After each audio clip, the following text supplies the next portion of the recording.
দর্শকবৃন্দ, ভাবুন তো, একদিকে মহালয়ার পবিত্র প্রভাত আর অন্যদিকে আকাশ জুড়ে ছায়া ফেলে আসছে সূর্যগ্রহণ।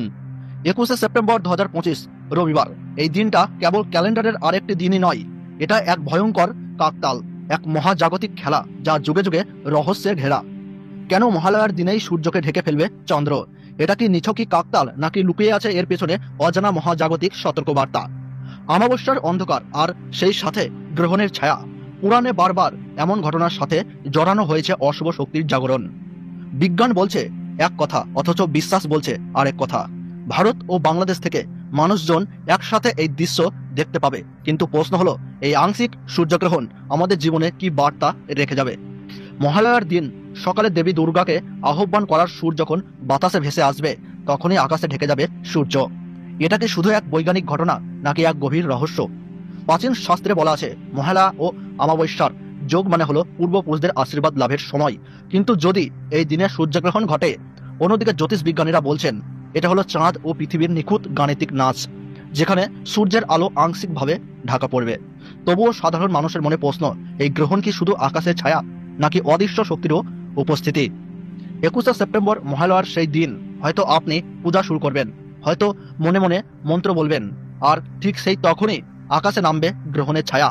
ইতিহাস সাক্ষী, যখনই পূজা পার্বণ ও গ্রহণ একত্রিত হয়েছে, মানুষের মনে জন্ম নিয়েছে হাজারো প্রশ্ন। তাহলে এই 2025 সালের মহালয়া কেবল দেবী আহ্বানের সূচনা, নাকি মহাজাগতিক এক অদ্ভুত সংকেত? বন্ধুরা, আপনি কি মনে করেন, এটা নিছক কাকতাল নাকি এক অশুভ সংকেত?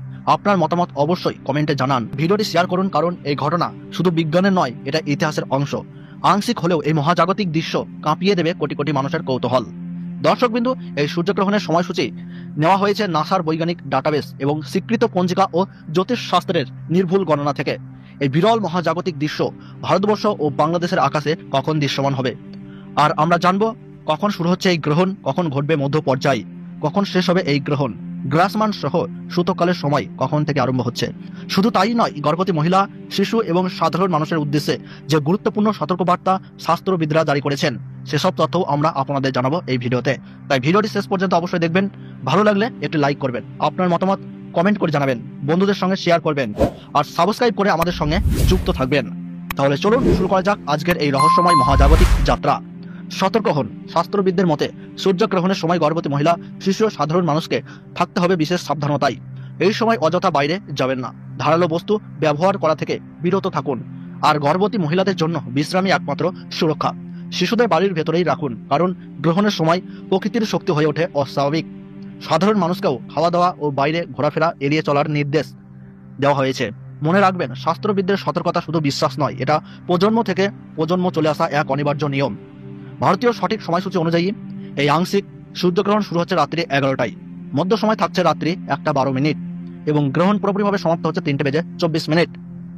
সূর্যগ্রহণ শুরু হওয়ার 12 ঘন্টা আগে থেকেই শুরু হয়ে যায় সূতককাল, অর্থাৎ ভারতীয় সময় অনুযায়ী সূতককাল শুরু হচ্ছে সকাল 11টায়।